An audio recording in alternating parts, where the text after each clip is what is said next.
Tiga makhluk jiwa berasal dari tiga spesies berbeda. Yang di tengah adalah seekor kuda putih. Kuda ini sangat istimewa.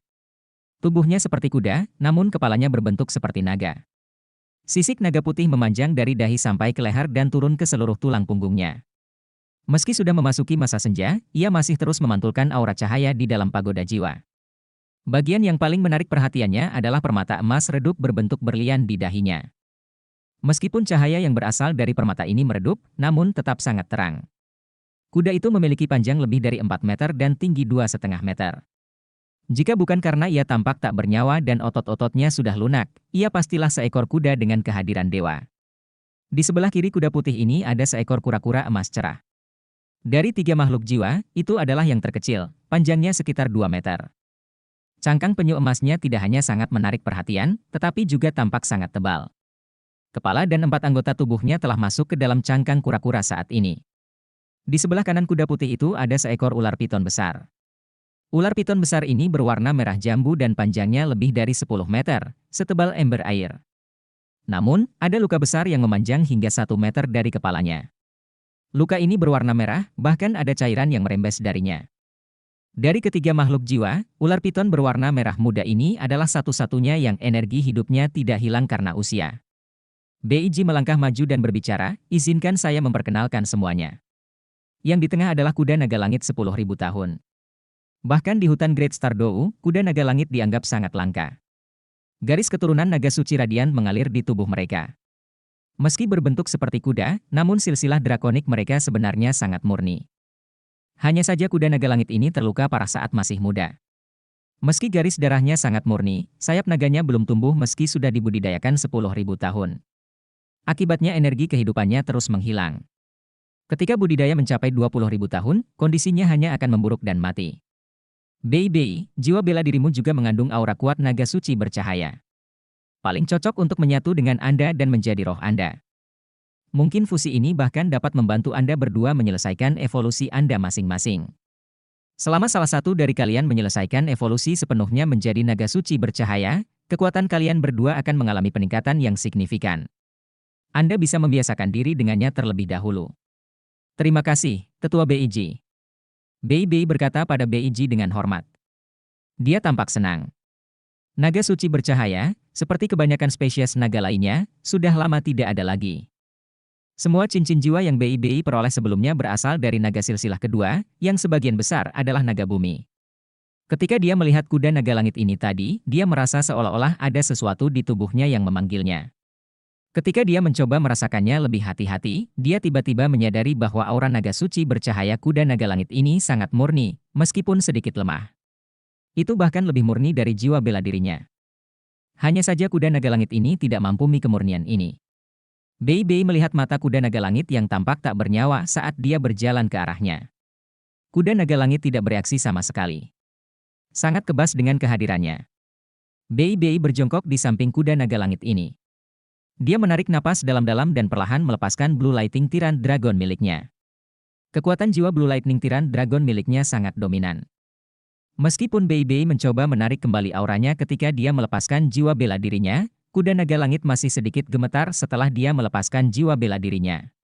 Garis lembut aura cahaya dilepaskan dari tubuhnya, dan tanpa sadar dia mengangkat kepalanya untuk melihat BI dengan hati-hati. BI berjongkok di tempatnya tanpa bergerak. Cincin jiwa kelima dan keenamnya bergantian bersinar. Tiba-tiba, petir perlahan menghilang dari sisik naga birunya, dan sisiknya juga perlahan berubah menjadi emas. Raungan naga bernada rendah terdengar setelah ini, seolah-olah seekor naga besar sedang mengaum dengan lembut. Kuda naga langit tertegun, dan tampak sedikit lebih bingung saat melihat ke arah BI. Ia merasakan aura familiar dari tubuh BI. Ia juga bisa merasakan aura darah naga suci bercahaya darinya. BI dengan lembut berkata, "Apa kabar, kuda naga langit? Jangan khawatir, saya tidak punya niat buruk. Kami berdua memiliki aura naga suci bercahaya di tubuh kami. Saat ini, kami berdua bisa saling memanggil dan merasakan kehadiran aura itu dalam diri satu sama lain. Saya bersedia memperpanjang hidup Anda. Mungkin umur manusia terlalu singkat dibandingkan dengan makhluk jiwa, tapi saya berjanji Anda akan dipenuhi energi selama saya masih hidup. Anda tidak akan menjadi seperti sekarang, tidak bernyawa. Izinkan saya membantu Anda mendapatkan kembali masa muda dan kekuatan Anda, oke?" Meskipun suara Bei sangat lembut, dia sangat serius saat berbicara. Saat dia berbicara, matanya tertuju pada mata kuda naga langit, dan dia terdengar sangat tulus. Huo Yuhao telah menetapkan aturan bahwa makhluk jiwa harus berinteraksi dengan manusia sebelum menjalani transmisi roh. Setelah berinteraksi, makhluk jiwa akan dapat memahami secara kasar orang yang akan menjadi rohnya. Ini sangat penting. Jika makhluk jiwa tidak dapat menerima orang itu, kemungkinan kegagalannya akan sangat tinggi. Jika transmisi roh gagal, makhluk jiwa dengan energi kehidupan yang lemah bisa mati dalam prosesnya. Kuda naga langit tampak menjadi sedikit lebih bersemangat setelah melihat Bei. Tampaknya mengingat kembali kekuatan luar biasa yang dimilikinya ketika masih muda, dan kelemahan ekstrim yang dirasakannya saat ini. Ketika melihat ketulusan di mata Bei, ia akhirnya mengangguk dengan lembut dan menjulurkan kepalanya ke depan Bei sebelum menggosokkannya ke bahu Bei. Bei mengambil kesempatan itu untuk melingkarkan tangannya di sekitar kepalanya dan dengan lembut menyentuh sisi wajahnya, mengungkapkan niat baiknya dengan cara ini. Akademi Shrek memiliki catatan tentang kuda naga langit. Bei sadar bahwa permata di kuda naga langit tidak bisa disentuh. Itu adalah bagian terkuat dari kuda naga langit, tapi itu juga bagian tubuhnya yang paling sakit saat disentuh. Bei tercengang saat melihat Bei berinteraksi dengan kuda naga langit. Dia menyadari kepribadian kuda naga langit, yang diakui sebagai salah satu makhluk jiwa paling sombong. Jangankan manusia, mereka bahkan tidak akan membiarkan makhluk jiwa mendekati mereka. Mereka menjalani kehidupan yang sepi di dunia mereka sendiri. Kuda naga langit ini diselamatkan oleh Bei ketika masih muda, dan karenanya ia memiliki hubungan yang baik dengannya. Kalau tidak, mustahil dia mengikutinya ke sini. Tidak ada satupun kuda naga langit yang bersedia menyatu dengan manusia di antara kasus transmisi roh sebelumnya. Kali ini, Bei membawa kuda naga langit ini untuk berjaga-jaga, karena Bei memiliki garis keturunan naga suci bercahaya. Dia tidak mengira ia akan dengan mudah menerima tawaran untuk bergabung dengan Bei. Bei langsung bersemangat setelah awal yang positif. Dia berkata kepada Susanshi, makhluk jiwa di sebelah kiri kuda naga langit ini disebut kura-kura emas. Ini berada dalam situasi yang sangat aneh. Kura-kura emas dikenal karena umurnya yang panjang, karena merupakan simbol keberuntungan.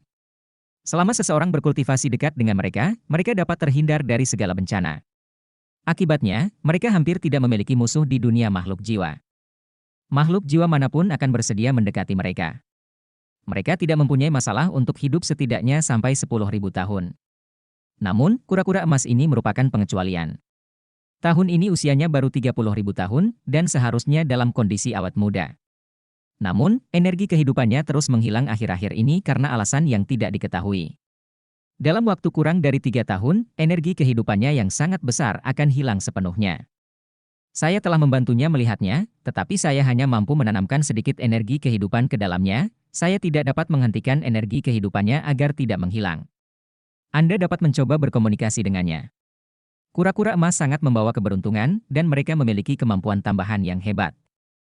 Jika Anda dapat menyatu dengannya, Anda dapat meningkatkan kekuatan Xuanwu Anda secara signifikan. Perisai Xuanwu Anda bahkan dapat berevolusi menjadi perisai Xuanwu emas. Melalui proses ini, Anda bisa mendapatkan bagian dari kekuatan kura-kura emas ini. Susanshi diam-diam menelan ludahnya saat dia berdiri di sana. Kura-kura emas, sebenarnya itu adalah kura-kura emas.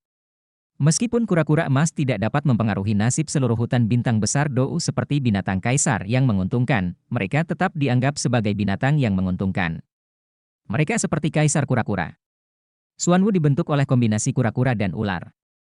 Lebih tepatnya, itu adalah avatar air, dan tidak memiliki tubuh kura-kura murni. Seekor kura-kura emas bisa memberi Xuanwu kesan berdaulat.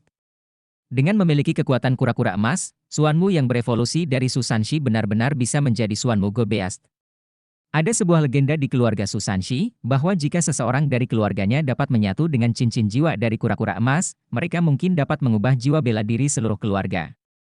Di masa depan, itu tidak lagi menjadi perisai penyu Xuanwu, melainkan perisai Gobeast Xuanwu. Hanya saja kura-kura emas terlalu langka. Bahkan ketika mereka dapat ditemukan, mereka dilindungi oleh makhluk jiwa yang kuat. Susanshi tidak menyangka Bei akan mencarikan kura-kura emas untuknya.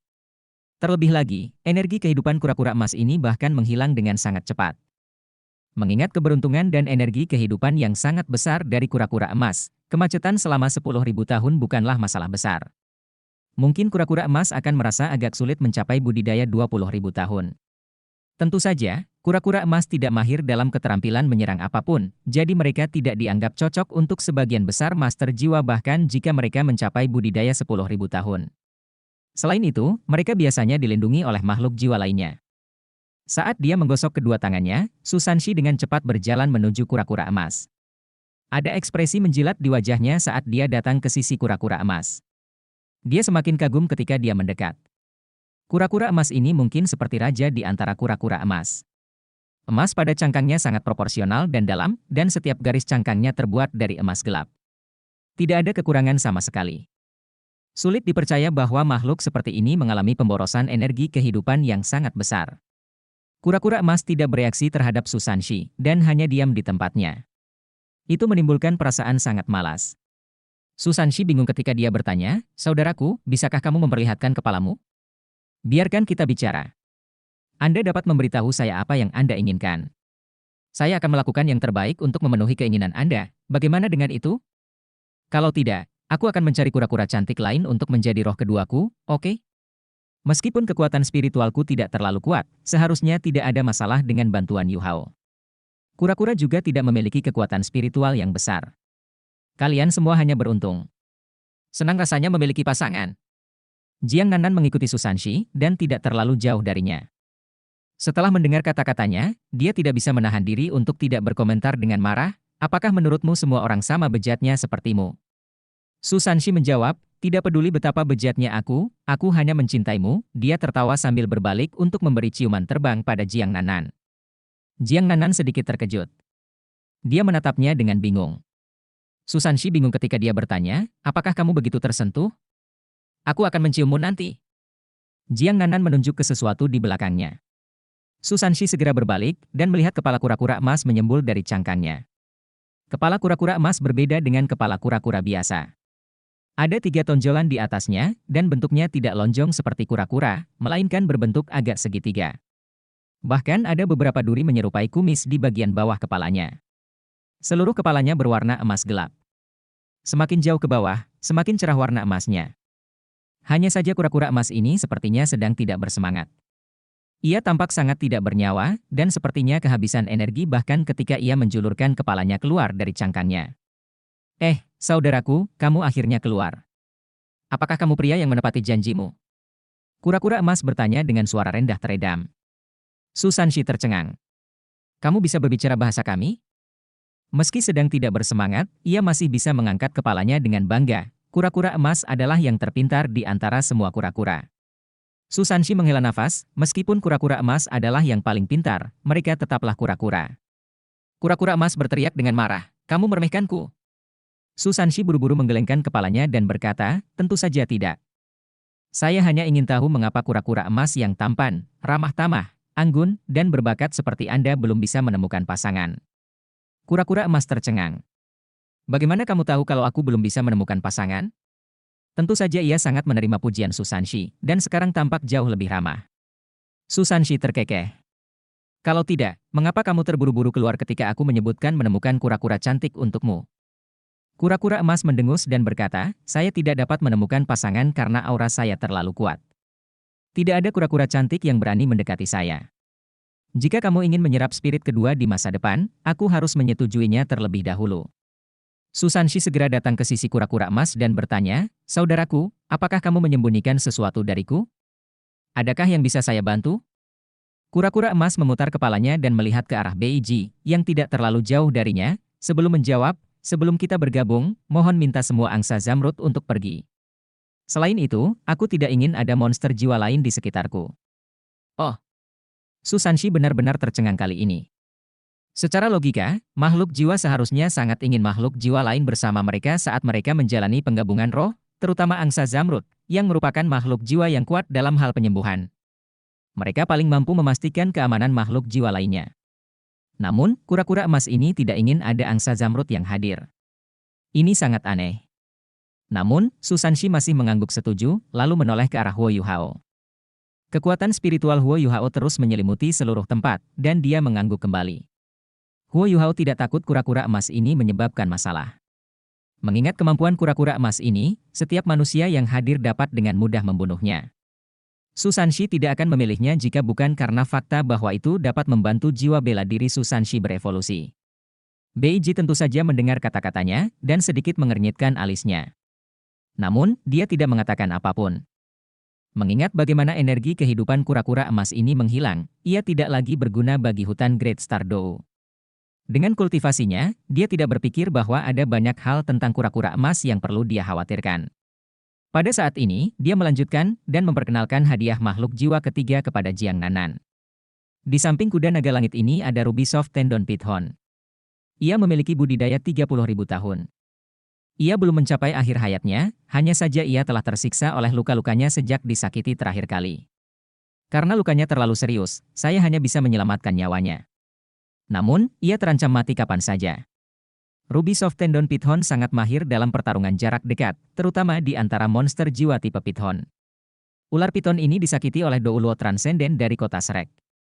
Jika itu bisa menjadi rohmu, itu akan sangat berguna dan memberimu peningkatan kemampuanmu secara keseluruhan. Ruby Soft Tendon Python ini dapat memberikan kemampuan tipe kebingungan yang hebat. Lebih penting lagi, itu bisa menjadi bagian dari kekuatan bertarung Anda dan secara langsung membantu Anda bertarung. Ruby Soft Tendon Python sangat spiritual. Otak mereka tidak sekecil makhluk jiwa tipe ular piton biasa, mereka sebesar otak manusia. Sebelumnya ada kasus Ruby Soft Tendon Python menjadi spirit seorang master jiwa, dan keduanya berhasil saling telepati. Python tersebut tidak hanya memberikan keterampilan jiwa master jiwa, tetapi juga berhasil mempelajari keterampilan jiwa dari master jiwa. Python ini memiliki budidaya 30.000 tahun. Jika itu bisa dikaitkan denganmu, kekuatan bertarungmu pasti akan meningkat. Terima kasih, Penatua Beiji, kata Jiang Nanan kepada Beiji dengan hormat. Dari perkenalan Beiji tentang ketiga makhluk jiwa ini, terlihat bahwa dia telah berusaha keras untuk mengumpulkan mereka. Ketiga makhluk jiwa ini sangat cocok untuk Bei, Susanshi, dan Jiang Nanan. Mereka memiliki banyak kesamaan dengan jiwa bela diri mereka. Beiji berkata, kalau begitu, mari kita mulai. Karena kura-kura emas tidak ingin aku hadir, dialah yang terakhir bergabung. Saya masih harus mengurus dua lainnya. Jiang Nanan, Anda dapat berinteraksi dengan Ruby Soft Tendon Python ini dulu. Baiklah. Jiang Nanan perlahan berjalan menuju ular piton itu. Meski terluka parah, sorot matanya masih sangat tajam. Ketika melihat Jiang Nanan berjalan mendekat, ia mengangkat kepalanya dan menunjukkan taringnya ke arahnya. Susanshi segera ditarik, dan secara internal mengumpulkan kekuatan jiwanya. Jika ular piton ini mencoba menyakiti Jiang Nanan, dia akan segera menyerangnya. Baginya, tidak ada yang lebih penting selain keselamatan Jiang Nanan. Namun Jiang Nanan tidak terlalu khawatir. Dia perlahan-lahan mengulurkan tangannya dan berkata dengan lembut, "Apa kabar? Saya tidak punya niat buruk. Anda tidak perlu terlalu gugup." Ular piton itu menatap dingin ke arah Jiang Nanan. Jiang Nanan bisa merasakan permusuhannya dan menghela nafas. "Saya minta maaf. Manusialah yang sangat menyakitimu. Aku bisa merasakan kebencianmu terhadap manusia. Jika memungkinkan, aku lebih bersedia membantu menyembuhkan lukamu daripada menjadikanmu rohku." Sejak pagoda jiwa dibangun, saya mulai memahami bahwa hubungan antara manusia dan makhluk jiwa tidak boleh seperti sebelumnya. Pembunuhan hanya membuat kedua belah pihak merasa benci dan mempengaruhi keseimbangan ekologi seluruh dunia. Saya, Jiang Nanan, dengan ini bersumpah hari ini bahwa saya tidak akan pernah membunuh monster jiwa lain untuk mendapatkan cincin jiwa lagi. Jika aku mengkhianati janji ini, aku akan dihukum. Dia sangat tegas saat mengucapkan sumpahnya. Rupanya, dia telah memikirkan hal ini selama beberapa waktu. Setelah mendengar kata-katanya, ular piton itu bukan satu-satunya yang tercengang. Bahkan Beiji, kuda naga langit, dan kura-kura emas mau tak mau tergerak. Sudah berapa tahun? Kebencian antara makhluk jiwa dan manusia telah ada selamanya. Sejak awal, makhluk jiwa adalah makanan bagi manusia, dan sebaliknya. Perlahan-lahan, penguasa jiwa manusia memburu makhluk jiwa untuk mendapatkan cincin jiwa. Terjadi konflik besar antara kedua belah pihak yang tidak dapat diselesaikan. Bahkan dengan munculnya pagoda jiwa, konflik antara makhluk jiwa dan master jiwa hanya sedikit berkurang. Semua orang tahu bahwa konflik ini tidak dapat diselesaikan, setidaknya untuk saat ini. Jiang Nanan memiliki 6 dering sekarang. Ini berarti bahwa dia membutuhkan 3 cincin jiwa lagi jika dia ingin menjadi seorang berjudul Douluo. Ruby Soft Tendon Python ini memiliki budidaya selama 30.000 tahun, sehingga hanya bisa memberikan paling banyak 2 cincin jiwanya. Dia bahkan harus memilih sendiri. Jika dia berhenti berburu makhluk jiwa, Jiang Nanan harus mengambil risiko untuk bergabung dengan roh lain jika dia ingin mendapatkan cincin jiwa terakhirnya. Mengingat kekuatan spiritualnya, dia mungkin tidak dapat melakukan hal ini di masa depan. Jiwa bela dirinya masih kalah dengan Bei Bei, Su Sanxi, dan Huo Yuhao. Selama ini, kemampuan Jiang Nanan adalah salah satu yang terlemah di antara 7 monster Shrek. Dia bahkan mungkin yang paling lemah. Dalam keadaan seperti itu, dia sebenarnya bersumpah untuk tidak membunuh makhluk jiwa di masa depan. Hal ini menunjukkan tekad dan ketulusannya untuk menebus kesalahan. Bagaimana mungkin ini tidak menggerakkan semua makhluk jiwa ini? Su Sanxi dan Bei Bei saling memandang, keduanya mengaguminya. Bei Bei mengangguk dan berkata, Nanan benar. Bukan hanya dia, saya juga akan melakukan hal yang sama. Di masa depan, saya tidak akan pernah membunuh makhluk jiwa lain untuk mendapatkan cincin jiwa lainnya. Jika aku mengkhianati janji ini, aku akan dihukum. Su Sanxi berdiri dan memandang Jiang Nanan, seorang suami mengikuti keinginan istrinya. Keputusan Nanan juga merupakan keputusanku. Saya juga bersumpah bahwa saya tidak akan membunuh makhluk jiwa lain untuk mendapatkan cincin jiwa. Jika aku melakukannya, Nanan akan meninggalkanku selamanya. Bei Bei tertegun saat dia memandangnya. Dia mengerti bahwa sumpah ini jauh lebih buruk dan lebih kejam daripada kutukan terhadap Su Sanxi. Huo Yuhao mengungkapkan senyum nyaman di wajahnya saat lampu redup menyala. Inilah yang dia harapkan untuk dilihat. Di saat yang sama, dia mengangguk. Aku, Huo Yuhao, juga bersumpah bahwa aku tidak akan membunuh makhluk jiwa lain untuk mendapatkan cincin jiwa. Jika aku mengkhianati sumpah ini, aku akan dihukum. Saya akan melakukan yang terbaik untuk membantu manusia dan makhluk jiwa menyatu secara damai satu sama lain, menciptakan roh. Mata Beiji sedikit merah dan dia bergumam, meskipun hanya sedikit dari kalian yang bersumpah hari ini, aku yakin ini adalah langkah besar menuju perdamaian antara makhluk jiwa dan manusia. Di sini, saya juga menyatakan, atas nama semua makhluk jiwa di hutan Great Star Dou, bahwa Anda semua di sini akan menjadi tamu terhormat di hutan Great Star Dou. Saat Anda membutuhkan spirit, kami akan melakukan yang terbaik untuk berkoordinasi dan memberi Anda prioritas. Bei Bei berdiri dan memandang Beiji dengan serius. Elder Beiji, meskipun saya tidak dapat menjamin apapun sekarang, saya berjanji atas nama Sekte Tang bahwa saya akan membatasi semua orang dari Sekte Tang untuk hanya mendapatkan cincin jiwa melalui roh. Bahkan mereka yang budidayanya sedikit lebih lemah harus berusaha semaksimal mungkin untuk mengurangi pembunuhan. Kami tidak punya cara untuk mempengaruhi orang lain, tapi kami bersedia menjadi teladan bagi manusia lain dalam aspek ini. Suara Beiji sedikit bergetar. Dia memandang Bei Bei dan mengangguk pelan. Terima kasih semuanya. Saya bisa merasakan ketulusan Anda. Ini akan menjadi permulaan. Saat dia berbicara, dia berjalan di depan 3 makhluk jiwa. Ada pandangan dominan di matanya, kalian bertiga juga sudah mendengar perkataan mereka. Saya senang untuk kalian bertiga hari ini, karena kalian bisa bertemu manusia seperti itu. Saya yakin kalian bertiga tahu pilihan apa yang harus diambil, meskipun saya tidak mengatakan apapun. Ketiga makhluk jiwa itu diam-diam menganggukkan kepala. Bahkan Ruby Soft Tendon Pithon, yang sebelumnya tampak sangat bermusuhan, kini tampak jauh lebih ramah. Sekarang dia lebih ingin dekat dengan Jiang Nanan. Lagi pula, dialah yang memulai rangkaian sumpah itu. Tidaklah berlebihan untuk mengatakan bahwa dialah yang memulai segalanya, yang menyebabkan serangkaian perubahan terjadi setelahnya. Beiji berkata, baiklah, ayo mulai sekarang. Siapa yang mau duluan? Kuda naga langit dengan kuat berdiri dan mengeluarkan raungan naga yang lembut sebelum ia mengusapkan kepalanya ke bahu Bei Bei. Beiji tersenyum sedikit saat dia mundur dan memberi isyarat agar hal itu dilanjutkan. Bei Bei menyentuh leher kuda naga langit dengan ringan dan mengikutinya ke pusat formasi magis aula transmisi roh. Setelah itu, dia berdiri di depan kuda naga langit. Huo Yuhao juga mendekat dan berdiri di samping mereka. Dia mengungkapkan sedikit senyuman di wajahnya dan berkata kepada Bei Bei, senior tertua, apakah kamu siap? Bei Bei mengangguk. Huo Yuhao kemudian mengalihkan perhatiannya ke kuda naga langit, dan kuda itu meraung. Huo Yuhao mengangguk dan berkata, baiklah, saya akan mulai. Tiba-tiba, kuda naga langit meraung lagi. Dibandingkan sebelumnya, kali ini terdengar jauh lebih tajam. Huo Yuhao sedikit bingung saat melihatnya. Dia bisa merasakan bahwa itu terasa sangat dekat dengan Bei Bei saat ini, tapi dia tidak mengerti apa yang ingin dikatakannya. Beiji berkata, ia ingin Bei Bei meletakkan tangannya di permata di dahinya. Bei Bei tercengang saat dia melihat kuda naga langit. Kuda naga langit mengangguk lembut padanya. Kuda naga langit yang sombong itu benar-benar mengizinkan manusia meletakkan tangannya di atas permata di dahinya, yang seharusnya menjadi titik paling menyakitkan ketika disentuh. Apa maksudnya ini? Itu berarti ia telah menerima Bei sepenuhnya. Bei sangat terkejut dengan hal ini. Dengan pengakuan seperti itu, mustahil perjanjian di antara mereka akan gagal. Bei memandang kuda naga langit dan mengangguk kuat. Dia mengangkat tangan kanannya dan dengan hati-hati meletakkan tangannya pada permata di dahinya. Kuda naga langit bergerak sedikit. Pada saat berikutnya, Bei merasakan gelombang kekuatan jiwa yang kuat melonjak dari permata itu.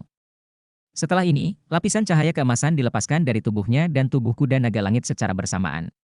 Bei dengan jelas merasakan pikiran kuda naga langit saat ini. Permata itu seperti jembatan antara jiwa mereka. Bei tidak tahu bahwa permata di dahi kuda naga langit adalah bagian terpenting dari tubuh mereka. Mereka tidak hanya dapat digunakan untuk tujuan ofensif dalam pertarungan, tetapi juga dapat digunakan untuk interaksi. Ketika kuda naga langit mencapai tahap reseptif secara seksual, kuda naga langit betina akan menerima kuda naga langit jantan sebagai suaminya dengan membiarkan permata mereka berinteraksi satu sama lain. Sekarang, Beiji mengingatkannya dari satu sisi. Huo Yuhao membacakan mantranya pada saat yang bersamaan. Saat dia melakukannya, ritual transmisi roh dimulai. Di tanah, lingkaran cahaya emas dilepaskan dari pusat formasi sihir. Undulasi yang lembut dan ringan mulai memenuhi seluruh aula transmisi roh. Keseluruhan prosesnya tidak hanya berhasil, tetapi juga berjalan dengan sangat alami. Ketika Bei memfokuskan kekuatan spiritualnya pada kepala kuda naga langit, ada pandangan lembut pengenalan di matanya. Tubuhnya menjadi semakin lemah, namun matanya semakin cerah. Permata di dahinya mengeluarkan cahaya terang yang menyelimuti Bei sepenuhnya. Saat ini, Bei seperti matahari kecil berwarna keemasan. Tidak ada yang berani melihatnya secara langsung. Undulasi kekuatan jiwa yang kuat terus-menerus dilepaskan dari tubuhnya. Dia segera menerobos kemacetan peringkat 70. Kuda naga langit mulai berubah transparan, mulai dari ekornya. Setelah itu, dengan cepat berubah menjadi abu terbang dan menghilang. Itu tidak meninggalkan jejak apapun. Beiji berdiri di satu sisi, diam-diam merasa kagum. Ini adalah perpaduan sempurna. Hanya ada dua kasus seperti ini pada putaran fusi sebelumnya. Di bawah perpaduan seperti itu, hubungan antara roh dan master jiwa akan menjadi sangat dekat. Semua kemampuan makhluk jiwa dapat digabungkan dengan master jiwa, dan master jiwa bahkan mungkin dapat membuat pilihannya sendiri. Itu bukan sekadar perpaduan acak lagi. Kuda naga langit berangsur-angsur menghilang, tetapi cahaya dari tubuh Bei menjadi sangat terang. Seluruh aula transmisi roh diterangi oleh cahaya keemasan ini, dan gelombang tipe cahaya yang intens menjadi semakin kuat. Bei tidak hanya melewati peringkat 70. Huo Yuhao tertegun merasakan bahwa kekuatan jiwa Bei terus meningkat. Dia tidak berada di peringkat 70 lagi. Dia menembus peringkat 71 sebelum naik ke peringkat 72. Dia benar-benar berhasil naik 2 peringkat sebelum kemajuannya menurun. Raungan naga bernada rendah dilepaskan dari bola cahaya keemasan itu. Raungan naga ini berangsur-angsur menjadi semakin bergema. Saat cahaya keemasan perlahan menyusut, proyeksi cahaya besar dari cakar naga emas memanjang. Setelah ini, sayap naga emas besar terbuka. Ketika cahaya keemasan sepenuhnya surut, Bei telah berubah menjadi naga emas besar yang berdiri di tengah aula transmisi roh. Cincin jiwa ketujuhnya. Tubuh sejati naga suci bercahaya. Jiwa bela diri Bei akhirnya menyelesaikan perubahan kualitatif dan menjadi naga suci bercahaya setelah ia menyelesaikan perpaduan sempurnanya dengan kuda naga langit. Tak hanya itu, sesuatu yang aneh juga muncul di tubuhnya. Di dahi naga suci bersinarnya terdapat permata ekstra berbentuk berlian, persis sama dengan permata di dahi kuda naga langit sebelumnya. Terlebih lagi, kuda naga langit tidak muncul setelah dia berubah menjadi naga suci bercahaya. Tampaknya telah menyatu sepenuhnya ke dalam tubuhnya. Naga suci bercahaya yang diubah menjadi Bei memiliki panjang lebih dari 7 meter, dan lebar sayapnya kira-kira sama. Seluruh tubuhnya ditutupi sisik naga emas yang mempesona. Kekuatan auranya jauh melampaui tulang naga Yan Feng. Selanjutnya, naga suci radian miliknya diam-diam menyembunyikan aura suci di dalam aura cahaya. Saat cahaya keemasan menghilang, Bei perlahan berubah kembali menjadi bentuk manusia. Ketika dia benar-benar kembali ke bentuk manusia, semua orang tercengang saat mengetahui bahwa kuda naga langit telah muncul lagi. Selain itu, sepertinya itu benar-benar nyata karena berdiri di sampingnya. Namun, ada perbedaan besar antara sebelum transmisi roh dan sekarang. Tubuhnya sekarang sangat berotot, sangat kencang dan atletis. Sorot matanya juga jauh lebih cerah dari sebelumnya. Ada juga sepasang sayap naga tambahan di belakang punggungnya. Saat terbuka, semua orang dapat melihat bahwa sayap itu sangat mirip dengan sayap naga suci radiant milik BI. Kuda naga langit ini memang berevolusi setelah menyatu dengan BI, seperti yang diharapkan BIG. Evolusi ini membuatnya tampak nyata dan material, meskipun sekarang ia adalah roh. BI sekarang memiliki 2 cincin jiwa kuning, 2 ungu, dan 3 hitam. Terlebih lagi, bahkan ada pola emas pada cincin jiwa hitam ketujuhnya. Saat dia dengan lembut memeluk leher kuda naga langit, BI berkata dari lubuk hatinya, "Terima kasih, kuda naga langit. Aku akan memanggilmu naga langit di masa depan." Kuda naga langit mengangguk dengan lembut dan menunjukkan kasih sayang yang mendalam pada BI. Mereka sangat dekat sekarang. Semua orang dari Sekte Tang dapat merasakan bahwa kemampuan BI telah meningkat pesat, melebihi sebagian besar kaisar jiwa setelah mereka menjadi sage jiwa. Meskipun mereka tidak tahu bagaimana dia akan bertarung, mereka bisa membayangkan bahwa efek penguatan yang dimiliki kuda naga langit padanya jauh melampaui apa yang bisa dicapai oleh roh normal. BI membawa kuda naga langit ke satu sisi. Itu berubah menjadi seberkas cahaya yang mengalir dan menyatu langsung dengan dahinya. Permata emas berbentuk berlian langsung muncul di dahinya, yang menghilang setelah berkedip beberapa kali. "Selamat, senior tertua." Huo Yuhao tersenyum sambil menatap BI. BI juga senang. Seiring dengan meningkatnya kemampuannya, itu berarti dia semakin dekat dengan kesuksesan dalam misinya untuk menyelamatkan Tangya. Setelah dia kembali dari sumur api es Yin Yang, dia memohon bantuan kepada Great Star Dough Forest untuk menemukan Kaisar Blue Silver. Namun, Kaisar Blue Silver tidak berada di hutan Great Star Dough. Ditian bahkan secara pribadi mengirimkan perintah kepada makhluk jiwa lainnya untuk mencari Kaisar Perak Biru untuknya di hutan makhluk jiwa lainnya. Di dunia makhluk jiwa, dia tidak mungkin menemukan Kaisar Perak Biru jika Dewa Binatang pun tidak bisa. Menurut Dewa Binatang, Kaisar Perak Biru mungkin muncul di beberapa habitat makhluk jiwa lainnya. BI sedang menunggu sekarang. Begitu dia mendapat bantuan dari Kaisar Blue Silver, dia bisa bersiap untuk menyelamatkan Tangya.